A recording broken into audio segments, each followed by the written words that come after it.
Community is the compass, built not of sameness, but of voices varied and vibrant, stitched together in a quilt of care and resistance.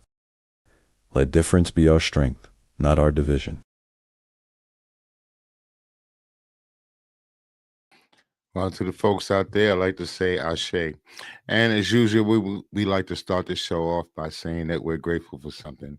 What I could tell the audience is when you wake up in the morning or you wake up in the evening or then whatever time of day it is that you wake up, be thankful because that didn't have to happen. It takes a lot for that. I'm always grateful for the people that I have around me. I'm grateful for the way that things are going as far as my family is concerned with their health. So if you have something that you like to be grateful for, you should think about it when you wake up and give thanks. This evening, we got a lot of things we're going to unleash. Again, we talk politics on this show, and we do talk Poltrics. So I like to also bring my co-host in, my brother, Mr. Ronald Yates. Ashe, brother. Ashe. Okay, brother, how are you? I'm okay. I had one of those weekends. It was pretty. It was a very interesting weekend.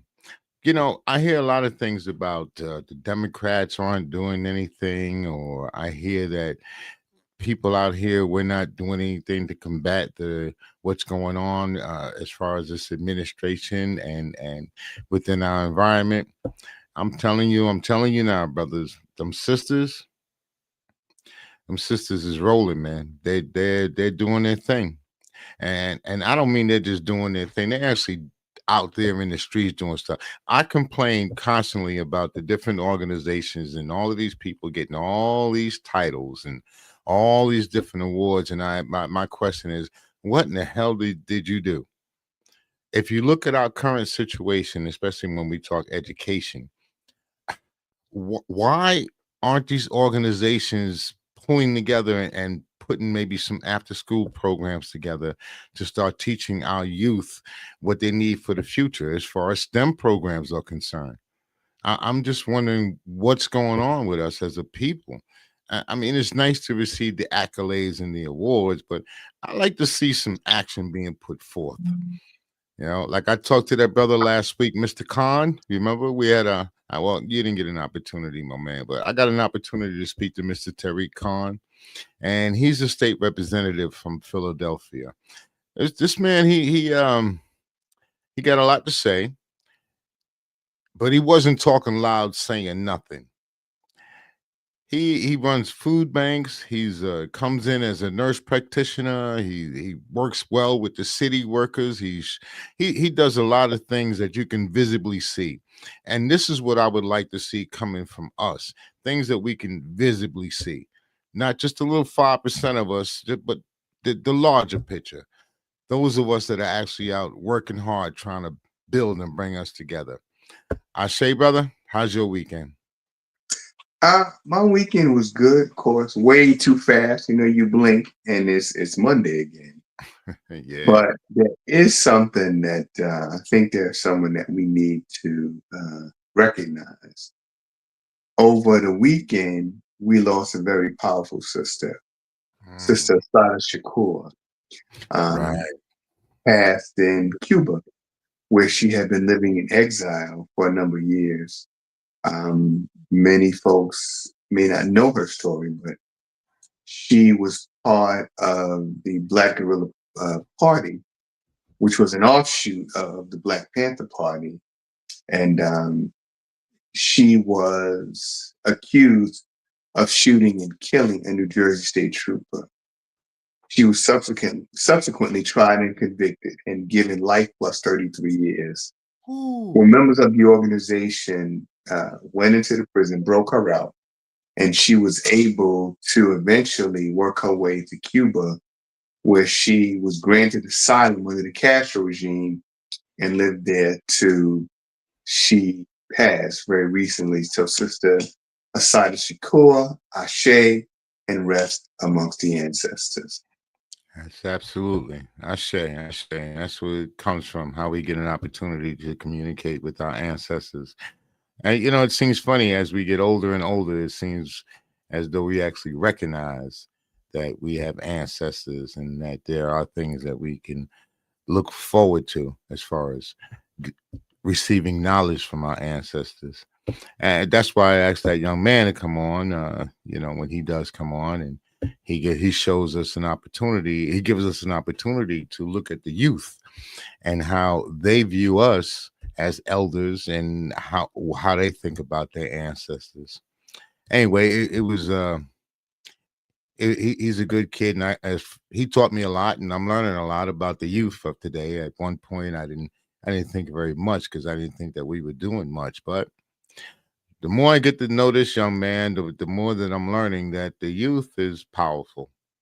The youth are our entrepreneurs. The youth are the ones that's actually going to college, especially the young women. I mean, we have more African American women graduating with master's degrees than anyone, anyone. And I think they should be applauded for that. But I like to see again more unity and more teaching our community so that we can grow in this next environment to come along. Because when Trump is out, we're gonna have to deal with a lot of the policies and stuff that he had that he was leaving behind until they wither away or someone changes it. Yeah, we're gonna have to do something. I'm sorry, but I didn't mean to cut you off. Rap to me. No, it's quite all right, brother. And I think that what's happening is that throughout history, it has always been the youth that led the rebellions, the youth that were behind the revolutions. If you look in this country, um, the civil rights movement, Dr. King was a very young man, right, when he actively involved himself in the Montgomery bus boycott. I think he was 26, right? Mm-hmm. You look at the Black Panthers, all of them, or should I say the Black Panthers for self-defense, all of them were in their 20s, right? Yeah. These were all young people. And if you look across many of the organizations in this country that had rose up in response to government oppression, in response to our government's policies, both domestic and foreign, all of these were young people. And the same sort of sentiment is rising today. Because I think the young people are looking at their circumstances and realizing that I know what the school says about No Child Left Behind, but the reality is a whole generation is being left behind. That's right. The educational system is not adequate.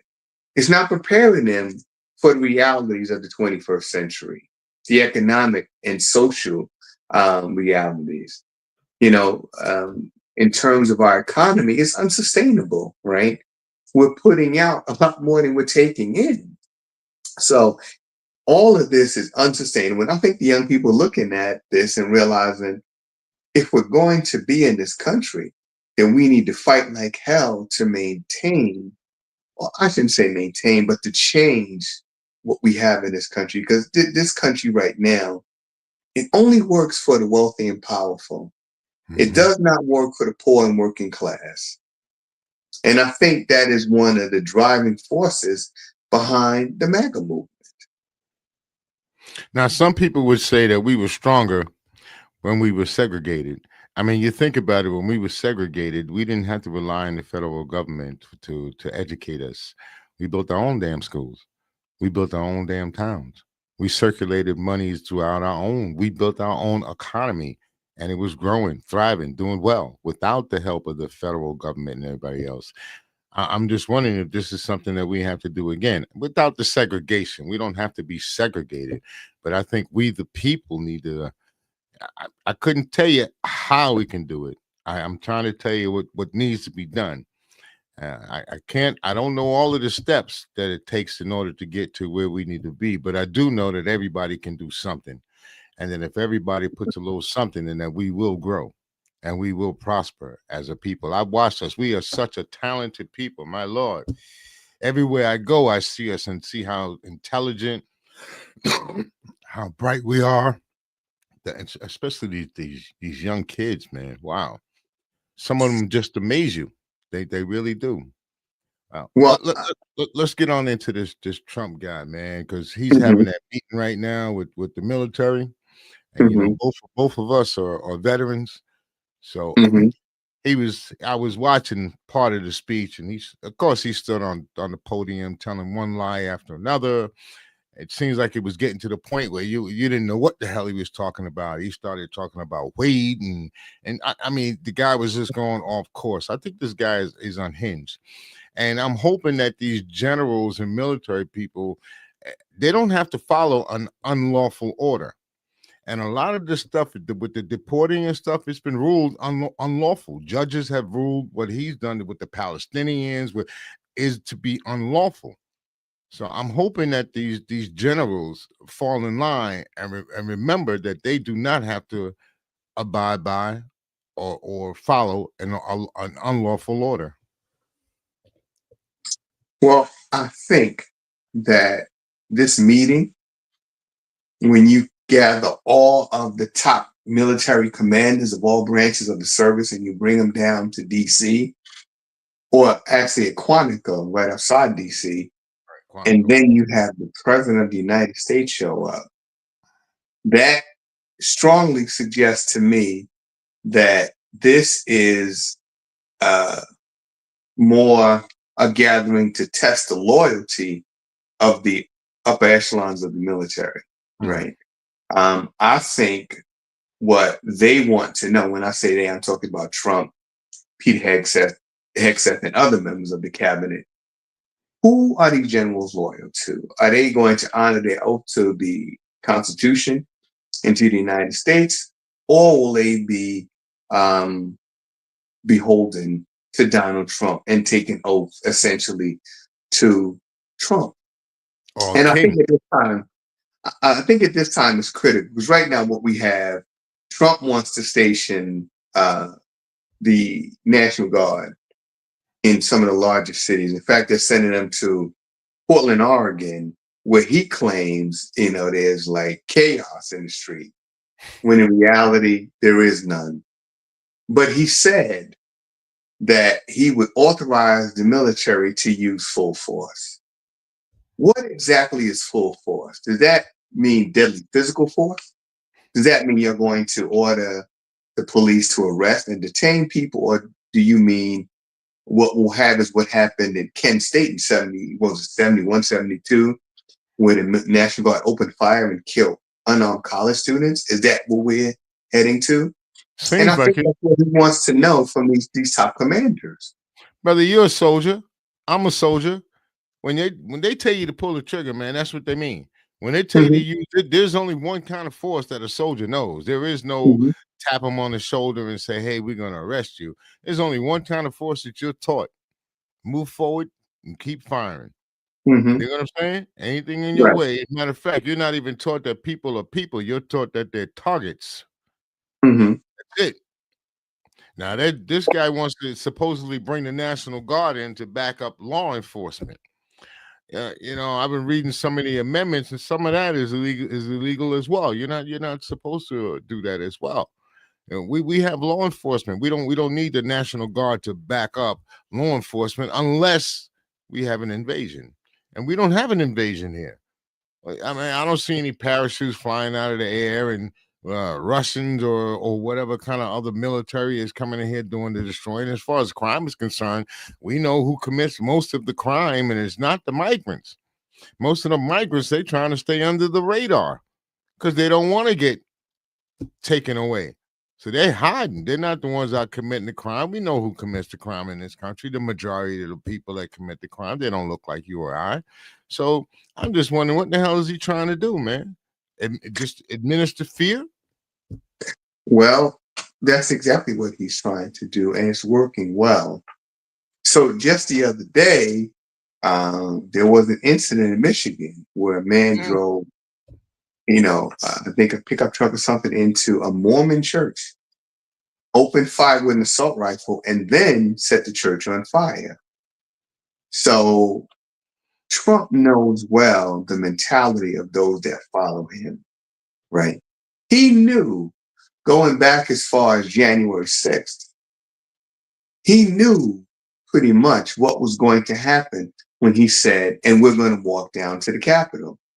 He fully intended that to happen because you got to figure, from the night before, these people their passions were being inflamed by speaker after speaker, only bringing this to a boiling point. And then to direct these people down to the Capitol, this was no mistake. He knew exactly what he was doing. You know, a lot And of those people were busted. Did you know that? They were I'm sorry? busted. A lot of those insurrectionists, and that's what they were bused there. Right. They received transportation to get there. Now, so you think about, what do I need to do to set up transportation? It's not happening in one day, especially with that amount of people. So that's something that was planned for quite a while Well, to this do was that. coordinated. There was information that was circulating on the dark web, right? Because some of these people, they showed up armed, right? You're Mhm. coming to a peaceful gathering, but you're coming armed. So this is not something that was a surprise. In fact, in some of the documentaries that have been released, Trump was well aware that there were armed people um, amongst the crowd. And, he was told that. And he says, well, it's okay because they're not going to do anything to me. Mike Pence may be a different story. Members of Congress, well, they're definitely in trouble. But as for me, I have nothing to fear. These are my people. But when you're dealing with that kind of mentality, where people will take the law into their own hands, that shows you how dangerous are these times that we live in, right? These people in this Mormon church, what did they have to do with the killing of Charlie Kirk?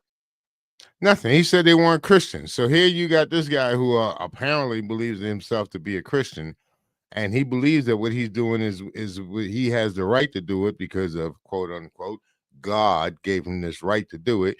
Drives into a church, jumps out. What did he kill? 4 people, and then he ends up walking out and getting killed. By the way, the families of those people that lost their lives, we bow our heads and we say a prayer for you. That's really all that we can do. Hopefully, maybe when they start talking about gun control and voting against it, then maybe you guys step out into the light and vote against these things, or at least put pressure on people to vote. Because I'm gonna tell you something, man. A lot of this stuff wouldn't happen, man, if the government didn't allow it, especially when it comes to firearms. You see people walking around with AR-15s in the street, an AR-15. That is one of the most dangerous weapons we got out here, man. That you can just pull off the shelf and pop, pop, pop. I Mhm. mean, we never left that. We never left that Wild Wild West mentality. We still have that mentality. And with this guy, he's talking about the enemy within. He wants to send troops again to the different cities, Los Angeles again. He wants to do that again. He wants to send them, to Louisiana, because the governor says, help me. We need help over here. So please send 1,000 troops over here.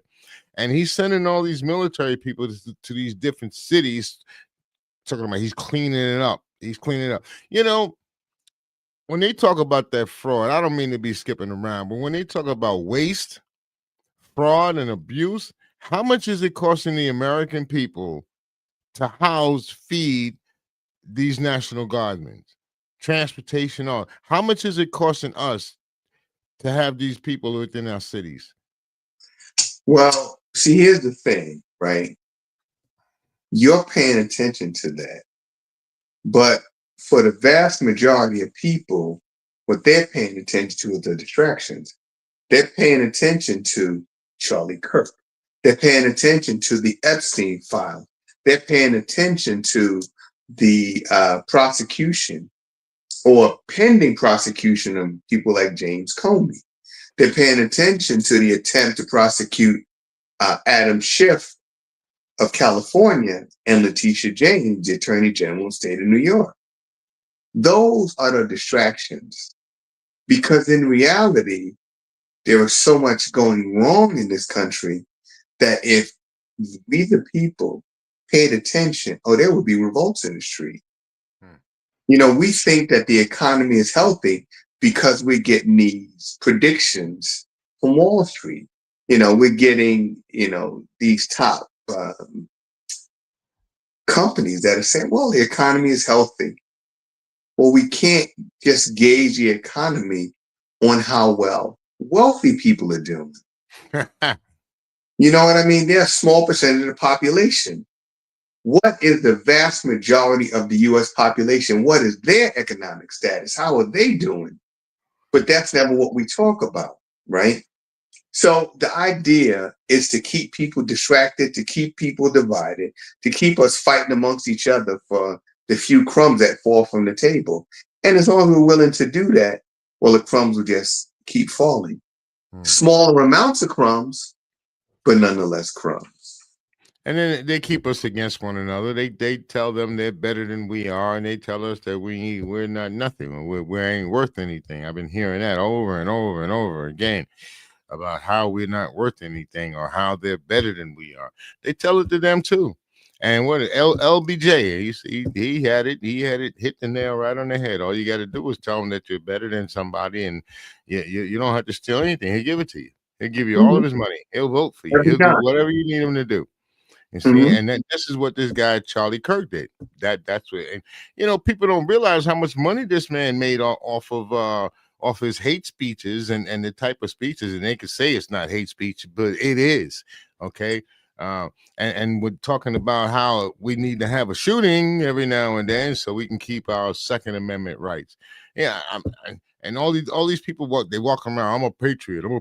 Yeah. Okay. You're not a patriot. He wasn't a patriot. Okay. But this is the type of hate that they keep using to divide us.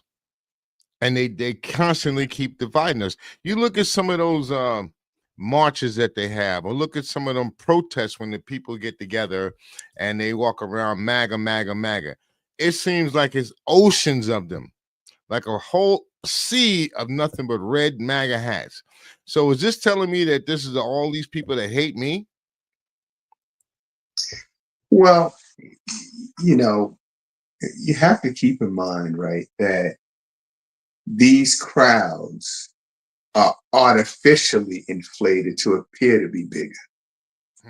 For somebody like the president, he cannot stand to accept the fact that in 1995, Minister Louis Farrakhan brought nearly 2 million Black men into DC. He spent $45 million on a military parade for his birthday, and probably got, for every $1 million spent, he probably got one person to come and watch his military parade, right? Trump's popularity is falling as more and more people begin to wake up and recognize the fact that what's happening is America's being fleeced by Trump and corporate America, right? The grifters. Right. We want to make excuses for Trump. But how long are we going to be able to do that when it becomes clear? I read an article, I think it was yesterday. Trump's daughter, Tiffany, is married to, I believe the last name is Bullis. He's an ambassador to Africa. He and his family are making tons of money. And as a result, so is the Trump family through his daughter, Tiffany, right? These are all of the connections. It's like a spider web. Trump and his family have tentacles into everything, into TikTok, into real estate, into this, into that. A lot of it funded by taxpayer dollars. All of it's funded by taxpayer dollars. And we're sitting here arguing over, well, why has he got one nickel more than me? Right. Right? Why is it that, their street has only 10 potholes and mine has 11? Or they can tell the other lie. The migrants come in and they get all of these benefits, not realizing that those migrants pay more taxes probably than all of us do. They don't get involved. They don't get to partake in any of the social services because they're not Americans. People don't realize those type of things, and they'll look at that, point the finger at that, and that's the only thing that matters is a transsexual, a migrant. not looking at these people at the top to see how much money that they're taking away from us. When they say that they're defunding something, where do you think that money's going? That money is not going into It's some other going into the service. Trump. It's going into Trump's pocket. That's He's right. It's going going into into their Trump's pocket. foundation. Right. And I'd like to ask those folks who say that their country's being taken. I'd like to ask them, first of all, who gave it to you? That's number one. Number two, what was the immigration status of Christopher Columbus and all these other so-called explorers who came into this country? Who gave them permission? Who gave them a visa or passport? Now, I asked that question years ago to one of my coworkers, and he said, well, there were no laws then, back then. There were always laws. There have always been laws, be they universal law, be they natural law. There have always been laws. Mm-hmm. And you know something? We had a Bible that was written that said, thou shalt not kill, thou shalt not steal, thou shalt not covet. Those were laws. All of those laws were violated when it came to so-called exploration and exploitation of the peoples of places like this country, Africa, the Far East. Every place the European went, he went with a plan of action to gain control of this piece of land as well as the people, and to exploit their resources into perpetuity.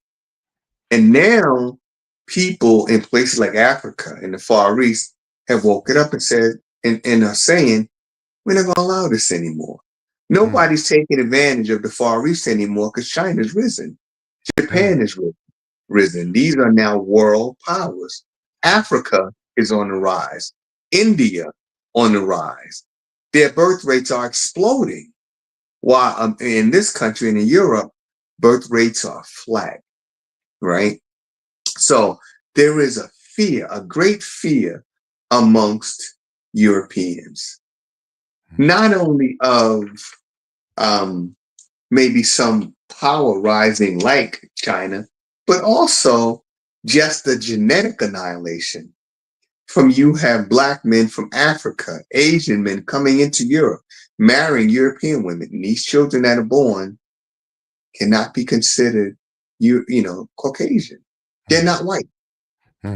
So for them, their numbers are declining rapidly. So now in this country, we talk about ending abortion. We talk about things like monitoring women's cycles in some states. We want to know if you're pregnant. We want to know if you're getting prenatal care. We want to know if you're going to leave the state to seek an abortion, so that when you come back, we can prosecute you to the fullest extent of the law. You no longer have the choice. The decision is no longer yours. It is now the state's decision. Well, this administration has taken a lot of things away from us, and one of them is freedom of speech. You can't say, look, Jimmy Kimball. I mean, geez, what the hell did he say? Gobert, what the hell did he say? I don't understand it. What these people said that was so much that it would cost them their jobs. What was it? One guy, he's a student. He got deported because the president didn't like something that he said. And then they tell us that we're not living under a dictatorship. What in the hell is this? What does it take to be a dictator? If what we have now is not being a dictator, fascist, whatever they want to call it, ruler, king, what in the hell is it that we have now? Well, I'll tell you something. When Trump and J.D. Vance were running for president and vice president, one of the things that they talked about and continued to talk about throughout the campaign was how the Democrats were curtailing freedom of speech. And the MAGA world went crazy. Yeah, they're not allowing us to speak out, right? They're preventing us from saying what we want to say, what we need to say. Now you have Trump removing people like Stephen Colbert, like Jimmy Kimmel. You have Trump taking his FCC head, saying we can do this the easy way or we can do it the hard way. So this is a blatant attempt to silence the media. Trump really doesn't talk to anybody other than Fox News. Mm-hmm. Only friendly media outlets like him, Pam Bondi. Pam Bondi has not given a single interview to anyone other than Fox News. Mm. So what they're doing is they have their preferred outlets that will carry their water. Everybody else is a threat to them, and it will not go. You ever notice they hate to take questions, man. If you ask, I listen to some of the reporters and they'll ask a question and Trump will turn around and you're disgusting, you're horrible.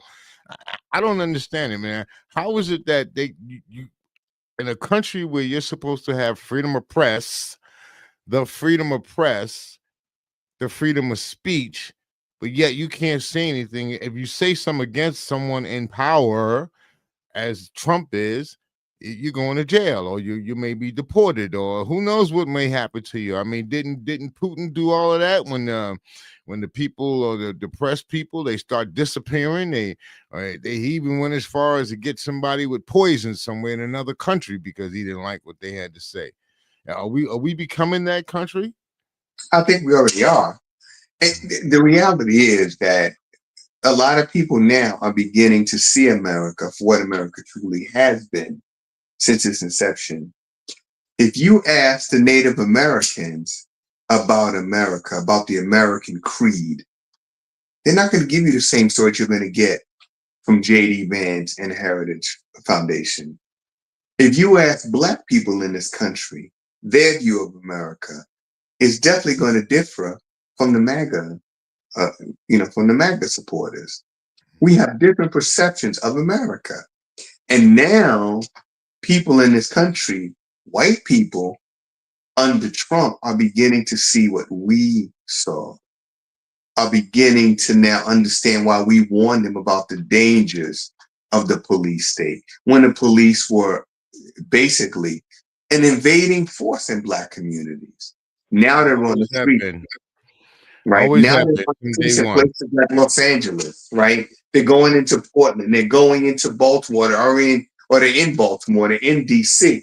So now you're getting a sense of what we had to endure for centuries, and they don't like it. So of course there will be a backlash, and I suspect it'll be a very violent backlash. You see what happened in Michigan with the Mormon Church. Well, that's just the beginning. I mean, I hate to say it, but those they can be very violent, man. When they get that posse mentality and they want to go after something, they gang up in groups and go after stuff, man. You know, I mean, they get angry and violent. But you know how that starts off. First, it starts off with fear, and fear turns into anger. And then once you get anger, then you get hatred. And they're gonna have to get out there. They'll get out there and do something. I mean, a lot of people are getting tired of what's going on in this administration, man. It looks like we're going down as a country. Doesn't seem like we're getting any better. He talks about jobs are coming back here to America. Last I look, a lot of people are losing their jobs, man. I know people right out here in Rite Aid. They shut down a Rite Aid, and all those people are out of work. They're talking about closing up all these little stores, the moms and pop stores, even some of the corporations, man, are done. What is the dollar store, the Dollar Tree, all these little stores, man, where you go in to make your purchases, they're being closed up. Those people are being fired and laid off. And how many federal workers have lost their jobs so far? So the unemployment has got to be high in this country. So he can say what he wants about how great we're doing. That's a lie. That's a bold face, straight in your right, looking you dead in your eye and lying straight to you. Well, the reality is that next week, we're facing another government shutdown. The reality is these are only partial government shutdowns. I say partial because the Congress and their staff and the president and judiciary, they still get their checks. They still get paid. The people who are doing the work, the civil service worker, the federal civil service worker won't receive a paycheck. The FAA workers, even some of them, they won't receive any pay. Right?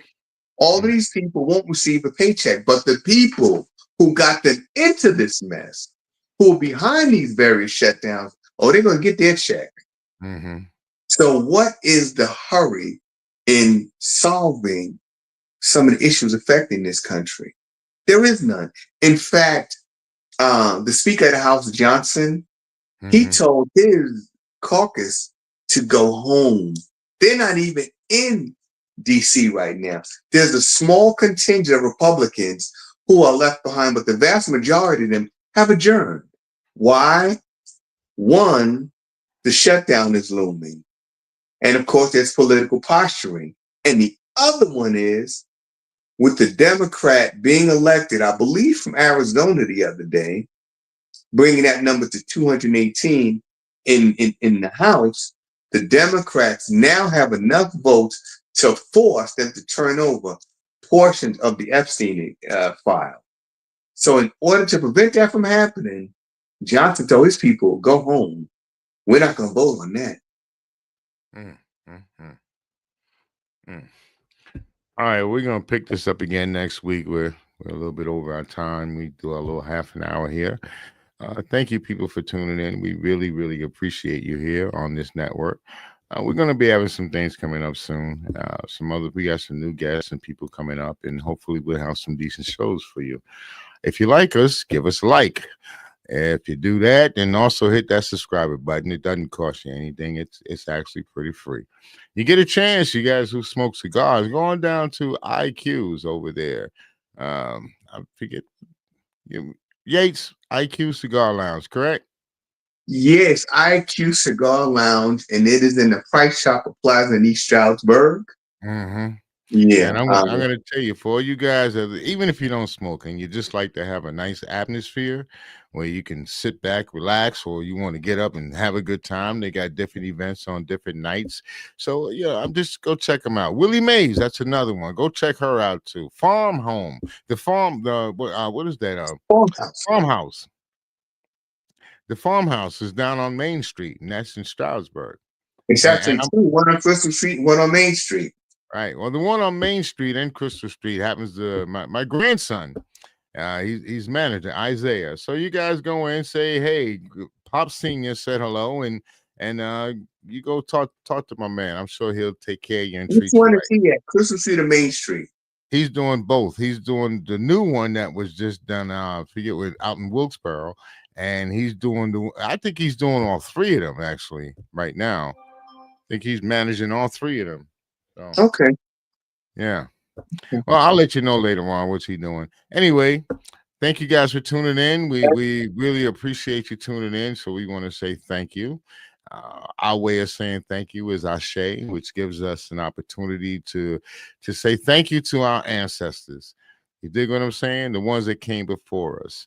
And hopefully the ones that's coming up after us will say the same about us, that we were good elders, because that's what we're trying to be here on this network. All right. My name is Kendall Stevenson. That's my brother, Ronald Yates, and we're about ready to be out. Peace, my brother. Peace.